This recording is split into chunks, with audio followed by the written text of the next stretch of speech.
కరీంనగర్ జిల్లా కేంద్రంలో నూతన కలెక్టరేట్ కార్యాలయ భవనాన్ని పరిశీలించారు మంత్రి పొన్నం ప్రభాకర్. ఈ నెలాఖరులోగా ముఖ్యమంత్రి రేవంత్ రెడ్డి చేత ప్రారంభం కానున్న కరీంనగర్ కలెక్టరేట్ నూతన భవనం పనులు పూర్తి కావడంతో అధికారులకు పలు సూచనలు చేశారు మంత్రి పొన్నం ప్రభాకర్.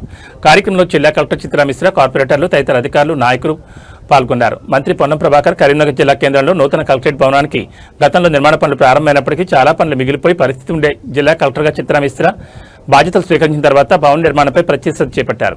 మిగిలిపోయిన పనులపై ప్రభుత్వం దృష్టికి తీసుకొచ్చి పనులు పూర్తి చేయడం జరిగింది. నెల చివరి వారంలో ముఖ్యమంత్రి కలెక్టరేట్ ప్రారంభిస్తారు.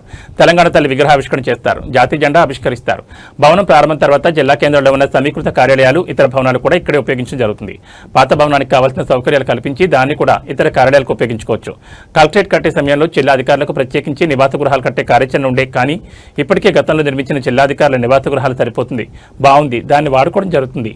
నూతన కలెక్టరేట్ కార్యాలయంలో గ్రీనరీ, ల్యాండ్స్కేప్స్ కూడా ఆధ్వర్యంలో చేయడం జరిగింది. కరీంనగర్ కలెక్టరేట్కి ప్రజలు రావడానికి పోవడానికి ఇబ్బంది లేకుండా దాన్ని విస్తరించడం జరుగుతుంది.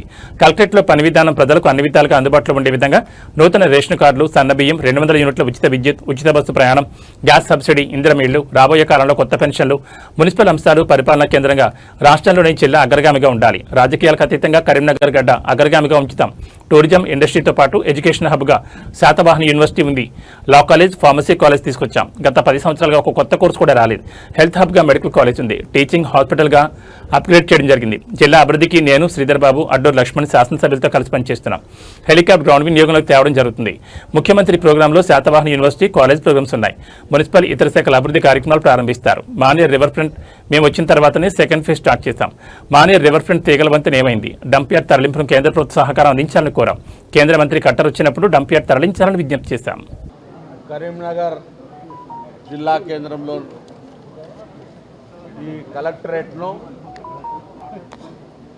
పూర్తి గావించి గతంలో నిర్మాణ పనులు ప్రారంభమైనప్పటికీ చాలా పనులు మిగిలిపోయినటువంటి పరిస్థితుల్లో జిల్లా కలెక్టర్గా బాధ్యతలు చేపట్టిన తర్వాత చిత్రా మిశ్రా గారు దీని ప్రత్యేక శ్రద్ధ దీన్ని ఆపరేషన్లో రావాలని మిగిలిపోయిన పనులన్నింటినీ ప్రభుత్వం దృష్టికి తీసుకొచ్చి వెంటనే ఆ పనులన్నీ పూర్తి చేయించి త్వరలో దీన్ని ఉపయోగించే దిశగా కార్యాచరణ తీసుకునే భాగంగా ఈ నెలలో వీలును బట్టి నెల చివరి వారంలోగా గౌరవ ముఖ్యమంత్రి గారు ఇక్కడికి వచ్చి ఈ కలెక్టరేట్ను ప్రజలకు అంకితం చేస్తారు.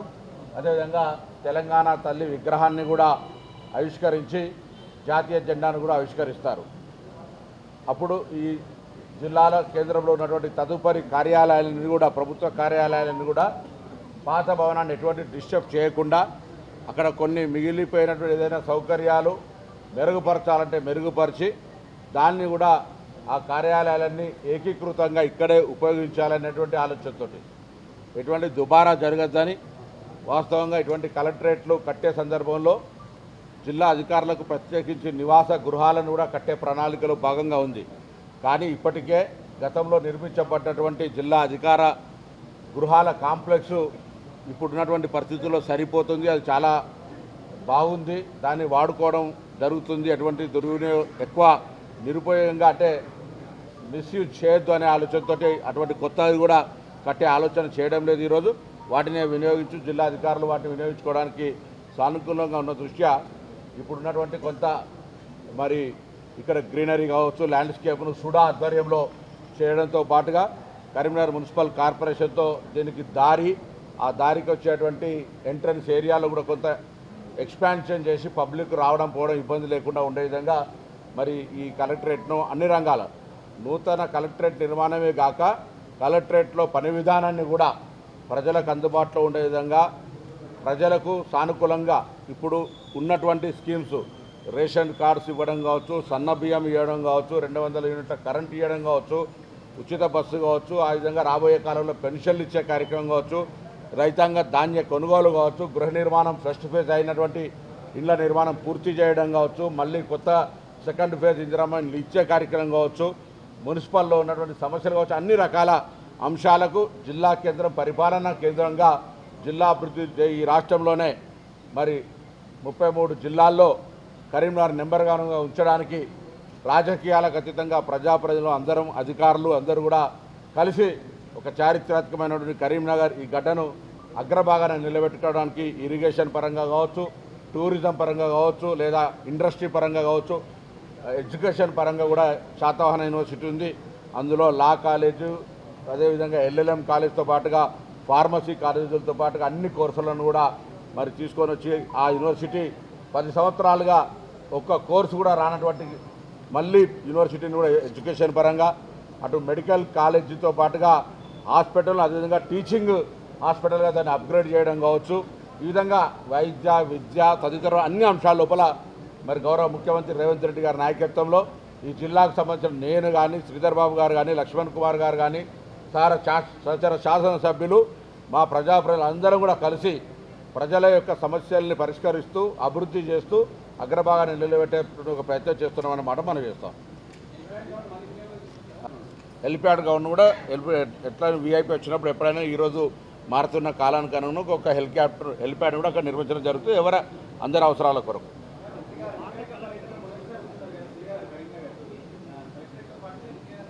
అంటే కలెక్టరేట్తో పాటు కలెక్టర్ గారు అవన్నీ కూడా ఐడెంటిఫై చేస్తూ ఉన్నారు. కలెక్టరేట్ తోటి పాటుగా శాతవాహన యూనివర్సిటీ ప్రోగ్రామ్స్ ఉంటాయి. మున్సిపాలిటీకి శాతవాహన యూనివర్సిటీ అన్నీ వస్తాయి, లా కాలేజ్ అన్ని. శాతవాహన యూనివర్సిటీతో పాటుగా మున్సిపాలిటీకి సంబంధించి కావచ్చు, లేదా ఇతరత్ర శాఖలకు సంబంధించినటువంటి R&B ఇంకా శాఖలకు సంబంధించి ప్రారంభించాల్సినవో శాంక్షన్స్ అయ్యి లేదా ఇనాగ్రేషన్ స్టేజ్కి ఉన్నటువంటి వాటన్నిటిని కూడా కలెక్టర్ గారు క్రోడీకరించుకొని వాటన్నిటిని లిస్ట్ అవుట్ చేస్తాం. జిల్లా కలెక్టర్గా ఇక్కడ కేంద్రంగా గౌరవ ముఖ్యమంత్రి గారు వచ్చినప్పుడు ఈ జిల్లాకు సంబంధించి కొన్ని అపరిష్కృతంగా హామీలు గతంలో ఇచ్చినటువంటి వాటన్నిటిని కూడా పరిష్కరిస్తూ జిల్లా ప్రజలకు ఉపయోగపడేటువంటి విధంగా సానుకూల నిర్ణయాలను కూడా తీసుకుంటామనేటువంటి ఆకాంక్ష తీసుకుంటాం.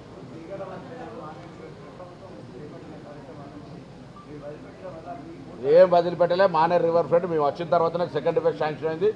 ఊరికైనా రాజకీయ ఆరోపణ చేస్తే తప్పు. వాళ్ళు పెట్టిపోయినటువంటి బకాయిలను కట్టేటువంటి బిల్లులు వాళ్ళు శాంక్షన్ చేసి మేము బాగా చాలా మీకు తెలుసు 2014 నుంచి 18 మధ్యలో చేసినటువంటి అనౌన్స్మెంట్ అది.